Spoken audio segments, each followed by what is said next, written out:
Bojan Hodak buka-bukaan soal rahasia kejutan Igor Tolić asisten pelatih baru Persib.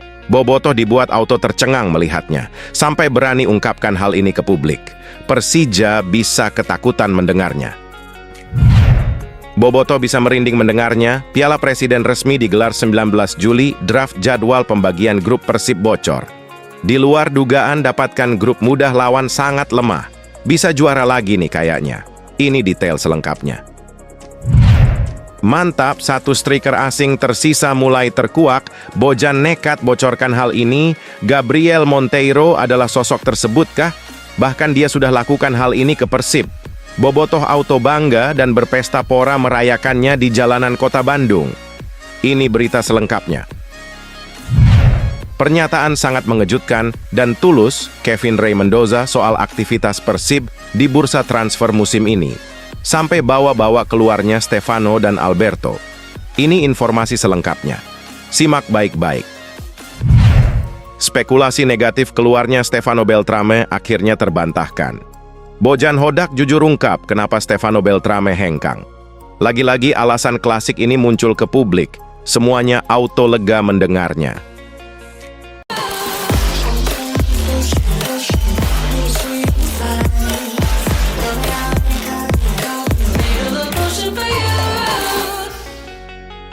Mohon subscribe channel YouTube ini, supaya gak ketinggalan berita Persib Bandung. Bojan Hodak buka-bukaan soal rahasia kejutan Igor Tolić asisten pelatih baru Persib. Bobotoh dibuat auto tercengang melihatnya, sampai berani ungkapkan hal ini ke publik. Persija bisa ketakutan mendengarnya. Bojan Hodak, pelatih Persib Bandung, memilih Igor Tolić sebagai asisten barunya dengan keyakinan yang tanpa ragu. Tolić, yang menggantikan posisi Goran Paulic, dipercaya akan membawa nuansa baru dalam persiapan tim jelang kompetisi Liga 1 2024-2025. Tolić telah aktif membantu Hodak dalam menjalani program latihan Persib di Esport Jabar, Arkamanik, Kota Bandung. Latar belakang Tolić sebagai mantan pemain MPPJ Selangor dan HSK Zagreb, serta pengalamannya sebagai pelatih di klub-klub seperti Hajduk Split U19, NK Osijek 2, NK Kustosija, dan terakhir Wadi Degla di Mesir, membuatnya menjadi pilihan yang tepat bagi Hodak. Igor sebelumnya bermain di Malaysia dan kami pernah bekerja bersama. Dia telah menunjukkan kesuksesannya sebagai pelatih di Kroasia dan Mesir dalam 3 musim terakhir, ujar Hodak. Dengan keyakinan bahwa Tolić akan membawa kontribusi besar bagi Persib. Hodak sangat optimis bahwa Tolić dapat beradaptasi dengan baik di lingkungan tim Persib, mengingat pengalaman dan jam terbangnya yang luas. Bagi dia, ini akan lebih mudah untuk beradaptasi dengan budaya di sini, dan saya yakin dia masih mengingat bahasa setempat dari pengalamannya di Malaysia, tambah Hodak. Dengan sosok Tolić di sisinya, Hodak menaruh harapan besar untuk mencapai prestasi tertinggi bersama Persib Bandung musim ini. Apakah Anda juga yakin bahwa tandem Hodak Tolić akan membawa Persib meraih sukses? Beri pendapat Anda di kolom komentar. Bobotoh bisa merinding mendengarnya. Piala Presiden resmi digelar 19 Juli, draft jadwal pembagian grup Persib bocor. Di luar dugaan dapatkan grup mudah lawan sangat lemah. Bisa juara lagi nih kayaknya. Ini detail selengkapnya. Jadwal dan pembagian grup Piala Presiden 2024 baru saja dirilis dan menggebu-gebu di media sosial. Turnamen bergengsi ini akan menampilkan 8 tim unggulan yang dibagi menjadi 2 grup sengit. PSSI telah menetapkan tanggal mulai Piala Presiden 2014 pada 19 Juli 2024 mendatang dan pembukaannya akan digelar di Stadion Sijalak Harupat, Kabupaten Bandung. Ketua Umum PSSI, Erick Thohir, dengan bangga mengumumkan bahwa juara turnamen ini akan membawa pulang hadiah uang tunai sebesar 5 miliar, angka yang fantastis untuk memacu semangat para peserta. Berdasarkan kabar yang beredar, 8 tim yang akan bertarung dalam Piala Presiden 2024 antara lain Persib Bandung, Persis Solo, Borneo FC, PSM Makassar, Bali United, Arema FC, Persija Jakarta, dan Madura United. Dengan deretan nama besar seperti itu, persaingan pasti akan sangat ketat dan menarik untuk diikuti. Pertandingan Grup A akan dimulai di Stadion Sijalak Harupat, dengan laga pembuka antara tuan rumah Persib Bandung melawan PSM Makassar pada 19 Juli pukul 19.30 WIB. Sementara itu, Grup B akan memainkan babak penyisihan di Stadion Kapten Wayan Dipta dengan menghadirkan tim-tim kuat seperti Bali United, Arema FC, Persija Jakarta, dan Madura United. Format pertandingan penyisihan akan menggunakan sistem single round robin, di mana setiap tim akan saling bertemu sekali. Dua tim teratas dari masing-masing grup akan melaju ke babak gugur, yang akan digelar di Stadion Manahan, Solo. Babak semifinal dijadwalkan berlangsung sebelum mencapai puncaknya pada final yang akan digelar pada 4 Agustus 2024. Antusiasme para pendukung sepak bola di tanah air pasti sudah memuncak menjelang bergulirnya Piala Presiden 2024 ini. Siapa menurut Anda yang akan menjadi juara? Jangan ragu untuk berikan pendapat dan prediksi Anda di kolom komentar. Mantap, satu striker asing tersisa mulai terkuak. Bojan nekat bocorkan hal ini. Gabriel Monteiro adalah sosok tersebutkah? Bahkan dia sudah lakukan hal ini ke Persib. Bobotoh Auto bangga dan berpesta pora merayakannya di jalanan kota Bandung. Ini berita selengkapnya. Pembicaraan tentang striker baru yang akan datang ke Persib Bandung dalam bursa transfer kali ini semakin memanas di kalangan bobotoh. Pelatih Persib, Bojan Hodak, memilih untuk tetap merahasiakan identitasnya agar tidak mengganggu proses negosiasi yang sedang berlangsung.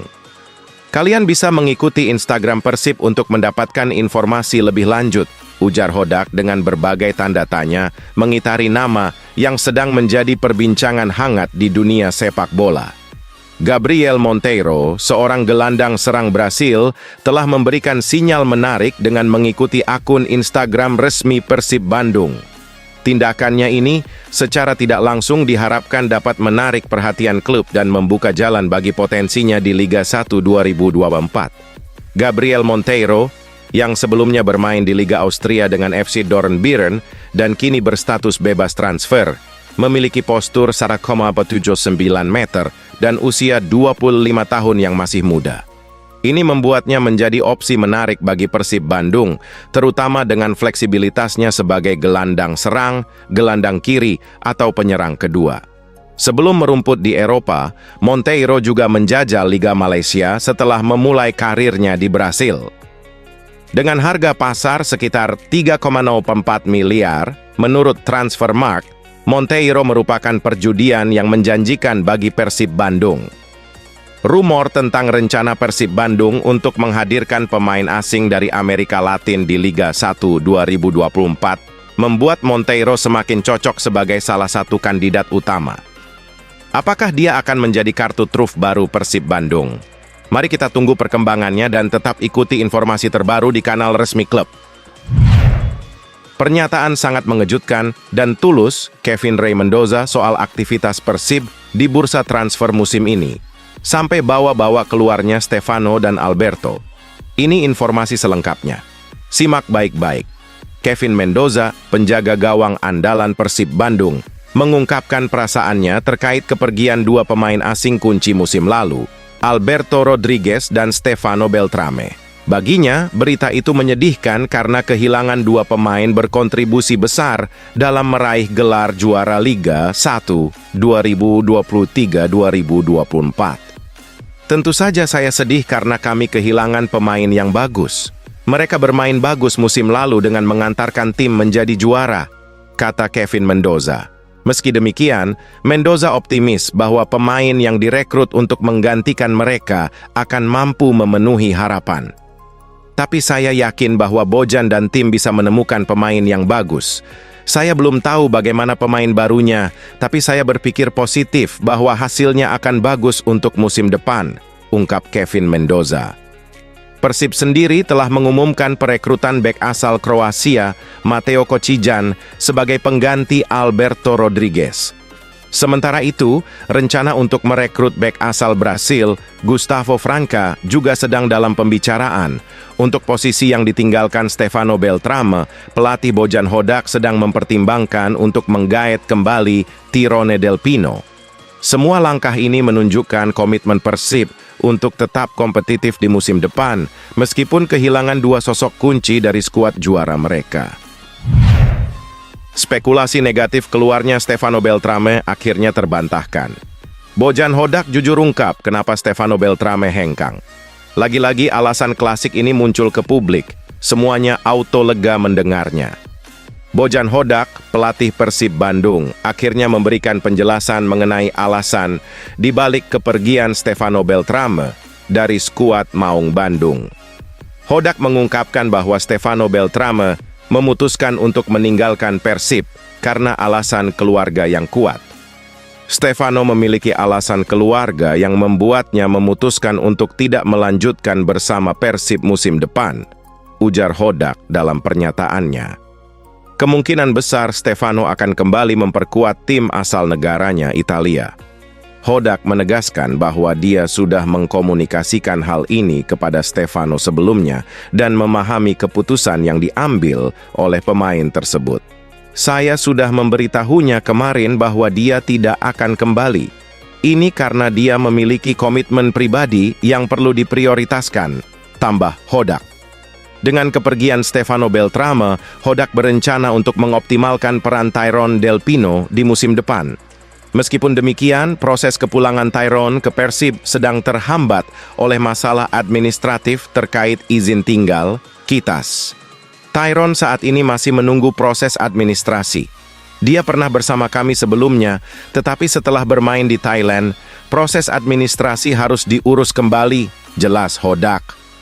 Sementara Persib berusaha menyelesaikan masalah administratif ini untuk memastikan Tyrone dapat segera bergabung dengan tim, mereka juga sedang mempertimbangkan opsi alternatif jika upaya untuk membawa Tyrone kembali tidak berhasil. Keputusan untuk mencari pemain lain sebagai pengganti potensial merupakan langkah strategis Persib untuk memastikan kedalaman skuad mereka tetap terjaga di musim mendatang. Diam-diam menghanyutkan. Ternyata Erick Thohir sudah hubungi oleh Romagnoli secara langsung. Sudah tentukan jadwal terbang ke Indonesia urus berkas naturalisasi kah? Sangat menarik nih beritanya. Jangan sampai terlewatkan ya guys. Striker FC Utrecht oleh Romagnoli ternyata sudah menjalin komunikasi cukup lama dengan Ketua Umum PSSI, Erick Thohir. Bahkan mereka sempat berbincang lewat FaceTime difasilitasi oleh agen oleh Romagnoli terkait kemungkinan naturalisasi. Soal kemungkinan menjalani naturalisasi dan menjadi pemain tim nasional Indonesia, Ole mengaku sudah membicarakannya beberapa waktu lalu. Saya juga sudah ada pembicaraan dengan Ketua PSSI. Itu adalah sebuah kehormatan karena nenek saya lahir di sana dan ibu saya juga pernah ke sana, kata Ole Romagnoli. Sampai dengan saat ini, timnas Indonesia belum punya sosok striker tajam yang mampu mengonversikan peluang menjadi gol. Dalam perbincangan dengan Ketua Umum PSSI, ternyata Erick Thohir belak-belakan menyampaikan apa yang menjadi keinginan dari timnas Indonesia. Kemudian Ketua PSSI menyampaikan apa yang diinginkan. Mereka menginginkan agar saya bergabung bersama timnas Indonesia, tuturnya. Kemudian dirinya teringat beberapa teman yang dikenal dan sama-sama bermain di Eredivisie, misalnya Ragnar Oratmangoen dan Martin Paes. Saya sangat dekat dengan Ragnar, Martin Paes, saya bermain dengan dia di Nech, ungkapnya. Kepada dua temannya itu, Ole mengaku menanyakan bagaimana proses naturalisasi dan seperti apa timnas Indonesia. Saya sudah tanya kepada mereka dan diberitahu bagaimana prosesnya, ujarnya. Dari perbincangan itu dia mendapatkan informasi bahwa ada kesempatan besar yang menanti dan antusias publik di Indonesia yang demikian besar. Kedengarannya sangat menarik, sangat indah karena kamu bisa menjadi contoh dan inspirasi untuk orang-orang. Itu kesempatan yang bagus untuk saya. Ya, mereka memang sedang mencari seorang striker. Banyak DM yang masuk dan meminta untuk datang ke Indonesia, tuturnya. Proses awal naturalisasi oleh Romagnoli sudah dimulai. Begini respons Marcelino Ferdinand. Reaksinya sungguh mengejutkan. Sampai bawa-bawa kompetitifnya di skuad timnas Indonesia. Gelandang atau winger timnas Indonesia Marcelino Ferdinand tidak mempermasalahkan jika nantinya PSSI mendatangkan pemain diaspora tambahan untuk mengarungi babak ketiga kualifikasi Piala Dunia 2026 zona Asia. Marcelino Ferdinand mengatakan selama pemain diaspora ini memiliki kualitas, ia akan selalu mendukung keputusan PSSI maupun sang pelatih di timnas Indonesia Sintayong. Demi bersaing di babak ketiga, PSSI kabarnya sedang mencari penyerang berkualitas untuk membantu perjuangan timnas Indonesia. Ada 4 nama yang bisa didekati PSSI, salah satunya oleh Romani. Marcelino Ferdinand menegaskan tidak masalah jika nantinya ada penyerang baru di dalam skuad Garuda. Terpenting dalam pandangan Marcelino Ferdinand, pemain itu bisa memberikan dampak positif kepada timnya. Ya, kalau pemain barunya sangat-sangat berkontribusi dan baik, kenapa enggak kan? Kata Marcelino Ferdinand. Ia mengatakan kehadiran pemain baru akan membuat persaingan di barisan depan timnas Indonesia semakin sengit. Mantan pemain KMSK De Inze itu pun menyambut positif kondisi tersebut. Itu juga baik buat kita dan itu juga baik buat kompetisi antar pemain. Itu juga sangat baik buat tim, katanya. Satu hal yang pasti, ex-pemain Persebaya Surabaya ini memastikan barisan depan timnas Indonesia memang terus berbenah diri agar menjadi lebih baik. Ya, kita pastinya evaluasi itu sih. Tutup pemain yang digadang-gadang segera gabung klub Liga 2 Inggris, Oxford United. Masih berusia 19 tahun, Marcelino Ferdinand bakal dipanggil Indra Syafri untuk perkuat timnas Indonesia U19 di Piala AFF U19 kah? Begini aturannya. Auto obok-obok dan bikin Vietnam nangis lagi. Hahaha. Marcelino Ferdinand telah menjadi andalan timnas Indonesia di berbagai level usia sejak melakukan debut di level U23 pada Oktober 2021 silam. Mantan gelandang KMSK De Inze itu telah merasakan tampil di timnas Indonesia pada level U19, U20 hingga ke senior. Pada level senior saat ini, Marcelino Ferdinand sudah pernah tampil dalam 23 pertandingan di semua ajang selagi menjaringkan 3 gol. Kendati sudah senior, itu bukanlah hal yang aneh melihat dia diturunkan ke level yang lebih mudah. Seperti yang terjadi pada Piala Asia U23 lalu. Dengan pengalaman yang sudah begitu banyak, perlu diingat bahwa usia Marcelino masih 19 tahun pada saat ini. Pada Juli ini, timnas Indonesia U19 akan berlaga di Piala AFF U19 yang akan diselenggarakan di Surabaya. Indra Syafri yang bertugas sebagai pelatih untuk tim ini sudah mengumpulkan timnya untuk melakukan pemusatan latihan. Marcelino Ferdinand masih berusia 19 tahun dan tidak sedang sibuk karena agenda klub karena sedang menganggur. Bisakah dia membela timnas Indonesia U19? Sayangnya tidak. Berdasarkan peraturan, pemain yang bisa tampil di Piala AFF U19 adalah mereka yang lahir pada tanggal 1 Januari 2005 seterusnya.